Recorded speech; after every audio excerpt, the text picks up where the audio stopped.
에스라 1장 1절에서 11절까지 말씀 한 절씩 교독하도록 하겠습니다.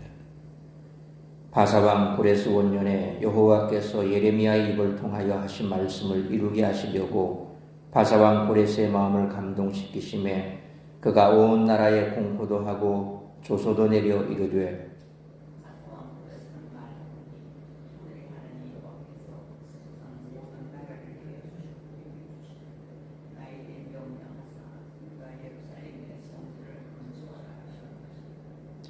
이스라엘의 하나님은 참 신이시라.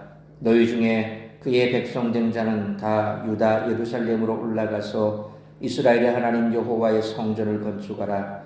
그는 예루살렘에 계신 하나님이시라.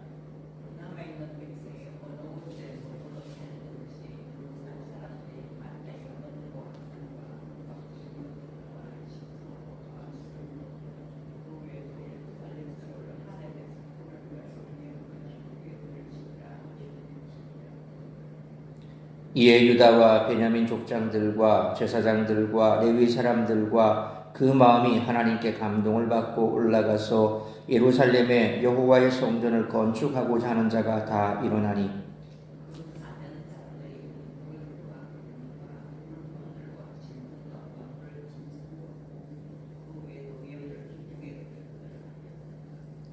고레스 왕이 또 여호와의 성전 그릇을 꺼내니 옛적에 느부갓네살이 예루살렘에서 옮겨다가 자기 신들의 신당에 두었던 것이라.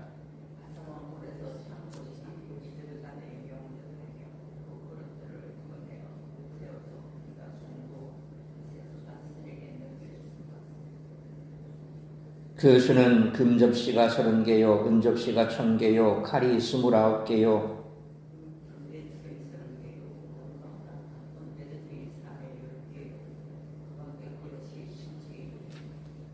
11절 같이 있습니다.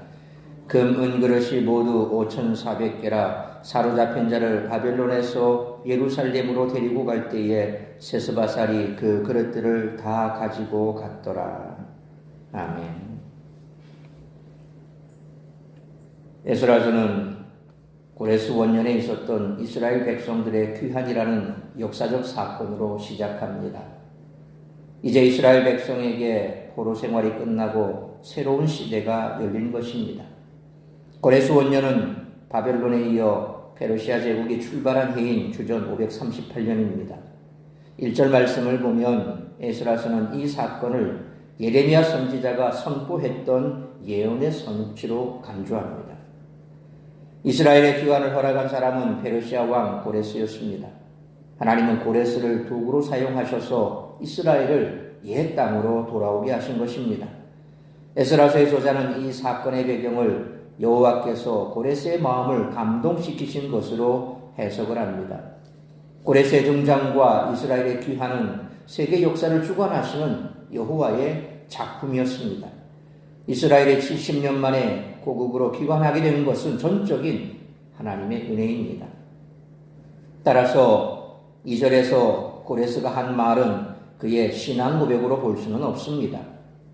우리가 살펴보았던 역대하 36장 마지막 22절로 23절에 바사의 고레스 왕 원년에 여호와께서 예레미야의 입으로 하신 말씀을 이루시려고 여호와께서 바사의 고레스 왕의 마음을 감동시키심에 그가 온 나라에 공포도 하고 조소도 내려 이르되 바사 왕 고레스가 이같이 말하노니 하늘의 신 여호와께서 세상 만국을 내게 주셨고 나에게 명령하여 유다 예루살렘의 성전을 건축하라 하셨나니 너희 중에 그의 백성된 자는 다 올라갈지어다. 너희 하나님 여호와께서 함께하기를 원하노라 하였더라 라는 이 포고문은 고레스의 정치적 발언일 뿐입니다. 왜냐하면 고레스가 개종했다는 기록은 성경에 없기 때문입니다.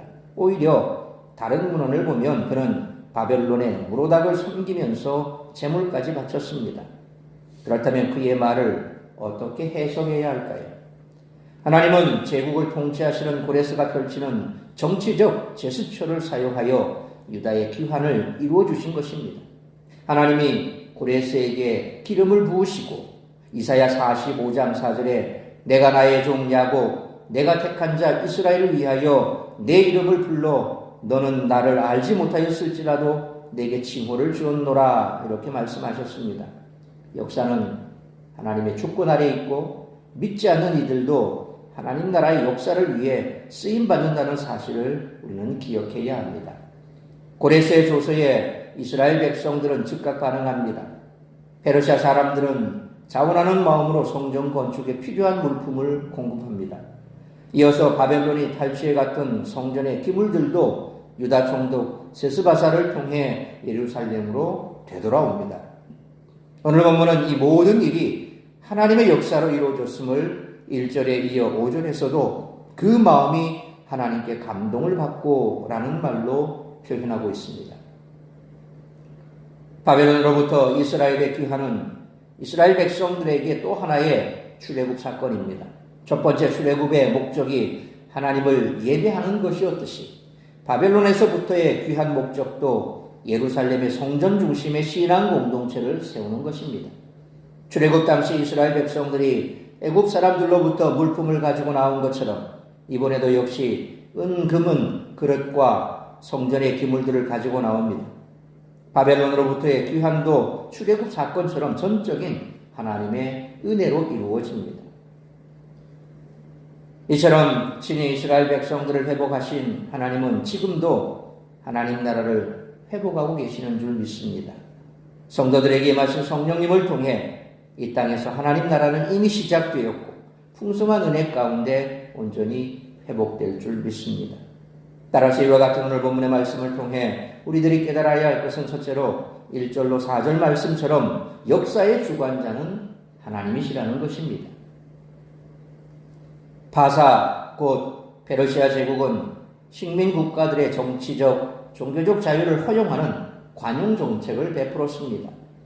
고레스는 1절로 2절 말씀처럼 조서를 발표해 이스라엘 백성들에게 예루살렘으로 돌아가 성전을 건축하도록 명했습니다.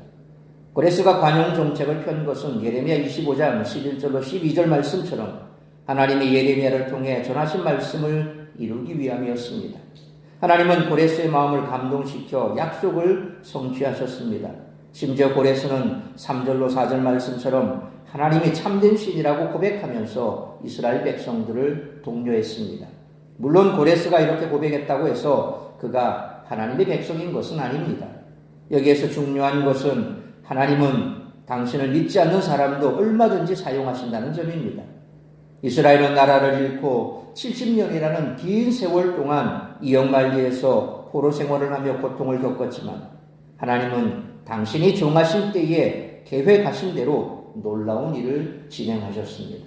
그러므로 역사의 주관자는 하나님이시며 모든 때와 상황을 이끄시는 분은 하나님이심을 믿는 믿음으로 살아가는 우리 모두가 되시기를 축원합니다. 두 번째로 5절로 6절 말씀처럼 하나님의 감동에 따라 공동체를 섬겨야 한다는 것입니다. 고레스 왕의 말을 들은 이스라엘 사람들은 5절 말씀처럼 하나님의 감동하심에 따라 예루살렘으로 돌아가기 위해 움직이기 시작했습니다. 그런데 아무리 돌아갈 기회가 생겼다 해도 수십 년 동안 살며 기반을 잡은 곳을 갑자기 떠나기란 쉽지 않았을 것입니다. 그렇지만 하나님은 당신이 계획하신 일을 이루시기 위해 이들의 마음을 감동시키셨습니다. 6절 말씀처럼 많은 사람들이 예루살렘으로 돌아가 성전을 건축하려는 이스라엘 사람들에게 재정적 후원을 아끼지 않았습니다. 하나님의 역사는 하나님께 감동받은 사람들에 의해 성취됩니다. 하나님이 주시는 감동 없이 의무감으로 섬기면 금방 지치고 불평과 불만이 생길 수밖에 없습니다. 반면에 하나님이 주시는 감동에 따라 섬기는 자들은 오히려 섬길수록 더 힘이 나고 더 큰 기쁨을 누립니다. 그러므로 하나님의 감동에 따라 주님의 몸된 교회를 섬겨나감으로 활기가 넘치고 평강이 넘치는 우리 사랑생 공동체를 만들어가는 우리 모두가 되시기를 축원합니다. 세 번째로 7절로 11절 말씀처럼 섬기고자 하는 자를 하나님은 모든 상황을 통해 도우신다는 것입니다. 바사왕 고레스는 7절로 8절 말씀처럼 예루살렘 성전에서 빼앗아 왔던 그릇들을 꺼내어 유다의 총독이 될 세스바살에게 넘겨줬습니다. 아마 이스라엘 백성들이 예루살렘 성전을 건축하는 일에 시큰둥했다면 고레스 왕도 굳이 이렇게까지 돕지 않았을 수도 있습니다. 그러나 이스라엘 백성들이 기꺼이 기쁜 마음으로 헌신하는 모습을 보면서 바벨론 제국 시절 느부갓네살 왕이 빼앗아온 예루살렘 성전의 그릇들까지 꺼내어 되돌려줬습니다. 그런 이렇게 예루살렘 성전을 재건하는 데 힘을 더해 준 것입니다. 그러므로 우리가 기꺼이 주님을 섬기려고 한다면 하나님은 주변의 모든 상황을 통해 도우실 것이므로 기쁜 마음으로 자원하여 하나님 나라와 주님의 몸된 교회를 세워나가는 우리 모두가 되시기를 축원합니다. 사랑하는 성도 여러분, 하나님이 지금도 살아서 역사하고 계심을 믿습니까? 지금 눈에 보이는 특별한 일이 일어나지 않는다고 해서 마치 하나님이 일하시지 않는 것처럼 그렇게 생각하지는 않습니까? 성도는 눈에 보이는 것에 연연하기보다 하나님의 역사하심을 믿어야 합니다. 하나님이 모든 것을 주관하시는 분임을 확신하고 그분의 말씀에 순종하며 살아야 합니다. 하나님 말씀에 순종하는 삶은 하나님의 영광을 드러낼 것입니다.